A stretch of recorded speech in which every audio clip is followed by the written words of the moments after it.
ಒಂದು ಕೈ ಪ್ರೀತಿ ಜಾಸ್ತಿ ಕಣ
ಬಂಗಾರದ ಮೀನಿಗೆ ಬಲೆ ಹಾಕಿ ಹಿಡಿದಿರ್ಬೇಕು.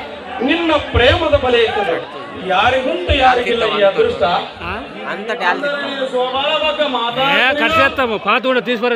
ಹೌದು ಕೊಡ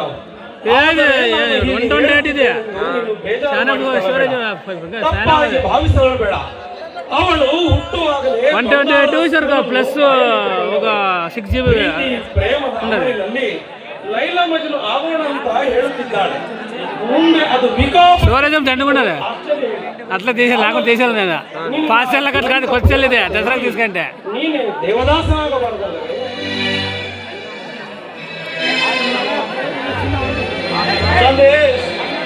ಸಂದೇಶ್ ಪ್ರೀತಿಯನ್ನು ಮೇಲೆ ನಿರ್ಮಿಸುತ್ತಿರುವ ಪ್ರೇಮದ ಮಹಲನ್ನು ಖಂಡಿತವಾಗಿಯೂ ಆ ಮಹಲ್ ತಾಜ್ ಮಹಲ್ಗಿಂತ ಸುಂದರವಾಗಿರ್ತದಂತೆ ಎನ್ನುವ ನಮಗೆ ನನಗಿದೆ. ಸುಭಾಷ್, ಮನುಷ್ಯನಿಗೆ ನಂಬಿಕೆ ಮುಖ್ಯ, ಆದರೆ ಅದು ಅತಿಯಾಗಬಾರದು. ಅವಳನ್ನ ಬಹಳ ಕ್ರೂರಿ. ನಿಮ್ಮಿಬ್ಬರ ಪ್ರೇಮದ ಮಧ್ಯೆ ಜಾತಿಗಳ ಗೊಡವೆ ಅಥವಾ ಆಸ್ತಿ ಅಂತಸ್ತಿನ ಅಡ್ಡಗೋಡೆ ನಿರ್ಮಿಸಿದರೆ ಆ ಗೋಡೆಯನ್ನು ಕೆಡಹಿ ನಿನ್ನ ಪ್ರೇಮದ ಮಹಲನ್ನು ನಿರ್ಮಿಸುವ ಶಕ್ತಿ ನಿನ್ನಲ್ಲಿಲ್ಲ. ಇದನ್ನು ಆಲೋಚಿಸಿರುವೆ ಸುಭಾಷ್. ಸಂದೇಶ್, ನನ್ನ ಪ್ರಕಾರ ನಮ್ಮ ಪ್ರೀತಿ ಪ್ರಜ್ವಲವಾದ ಅಮರವಾದ ಪ್ರೀತಿಯಾಗಿದೆ. ಇದರಲ್ಲಿ ಎಂತಹ ಪ್ರಸಂಗದ ಬಂದರೂ ಜಯಿಸ್ತೀನಿ ಎನ್ನುವ ಅಚಲವಾದ ನಮಗೆ ನನಗಿದೆ. ಸುಭಾಷ್, ನಿನ್ನ ಬದುಕಿನ ಬಾಳಿಗೆ ನಿನ್ನ ಮನಸ್ಸೆಂಬ ಭೂಮಿಯಲ್ಲಿ ನೀನಾಗಿಯೇ ಬೆಳೆಸುತ್ತಿರುವ ಈ ನಿನ್ನ ಪ್ರೇಮದ ಸಸಿ ಸದಾ ಕಾಲ ಹಚ್ಚ ಹಸಿರಾಗಿ ಯಾವ ಕಿಡಿಗೇಡಿಗಳ ಕೊಡಲಿ ಏಟಿಗೆ ಬಲಿಯಾಗದೆ ನಿನಗೂ ನಿನ್ನವರಿಗೂ ನೆರಳಾಗುವ ಹೆಮ್ಮರವಾಗಿ ಬೆಳೆಯಲಿ ನಿನ್ನ ಪ್ರೇಮದ ಸಸಿ ಎಂದು ಆಶಿಸುತ್ತೇನೆ. ನನಗಿನ್ನು ಅರ್ಜೆಂಟ್ ಕೆಲಸವಿದೆ. ನಾನಿನ್ನು ಹೋಗಿ ಬರುತ್ತೇನೆ, ಮತ್ತೆ ಸಿಗುತ್ತೇನೆ. Bye my friend. Bye my friend. Sandesh ಹೇಳುವುದರಲ್ಲೂ ಅರ್ಥವಿದೆ. ಆದರೂ ಶೋಭಾ ನನ್ನ ಜೀವದ ಉಸಿರು ಆಗಿರುವಾಗ ಅವಳೇ ನನ್ನ ಜೀವ ಆಗಿದ್ದಾಳೆ ಅಂದಾಗ ಮತ್ತೇನೋ ಅನಿಸ್ತಲೇ. ಹಾ ಶೋಭಾ ಯಾಕೋ ನೋಡ್ತಾ ಅಂತ ಹೋದವರು ಕಾಲಿಕೆಯಲ್ಲೇ ಬಂದಿರುವೆ ಅಲ್ಲ.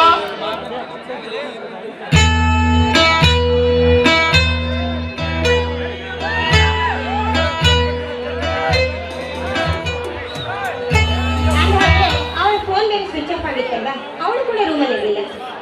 ನಾನು ಒಬ್ಬಳೇ ಬಂದೆ. ಇನ್ನೊಂದು ಸಿಕ್ಕಾಗ ತೆಗೆದುಕೊಂಡ್ರೆ ಆಯ್ತು ಅಂತ ಸುಮ್ಮನೆ. ಶೋಭಾ ನಾಳೆ ನಿಮ್ಮನ್ನ ಬರ್ತಾನ ಅಂತ ಹೇಳಿದೆಯಲ್ಲ, ಬಂದಾಗ ಫೋನ್ ಮಾಡು, ನಾನೇ ಬಂದು ಮಾತನಾಡ್ತೇನೆ. ನೋಡಿ, ಮೊದಲು ಅವನ ಕೆಲಸವನ್ನ ಅವ್ನು ಮಾಡ್ಕೊಂಡು ಆ ನಂತರ ನಾನು ಅವನ ಹತ್ರ ಒಳ್ಳೆ ಸಮಯವನ್ನು ನೋಡಿ ಚರ್ಚೆ ಮಾಡ್ತೀನಿ. ಅದಕ್ಕೂ ಮೀರಿದೆ ಆದ್ರೆ ಅವಶ್ಯಕತೆ ಇದ್ರೆ ಮಾತ್ರ ನಾನು ನಿಮ್ಗೆ ಫೋನ್ ಮಾಡ್ತೇನೆ. ಹಾಗೆ ಮಾಡು ಶೋಭಾ. ಮತ್ತಿನ್ನೇನು ನಡೀಲಿ ಹೊರಡೋಣ.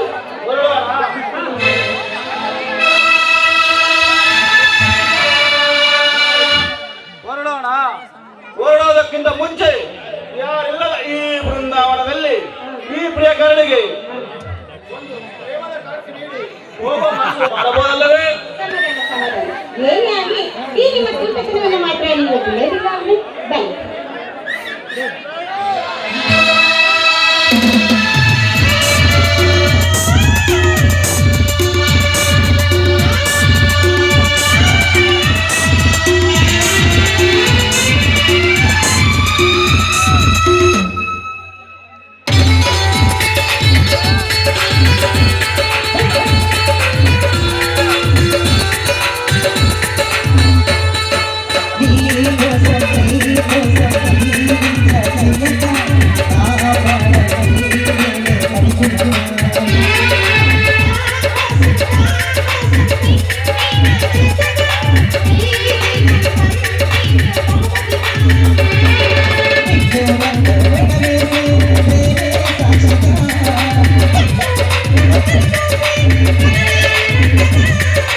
ಇನ್ನು ಮಣ್ಣು ಏಕೆಂದಿದ್ದ ಹರಿವಿಲ್ಲುಗ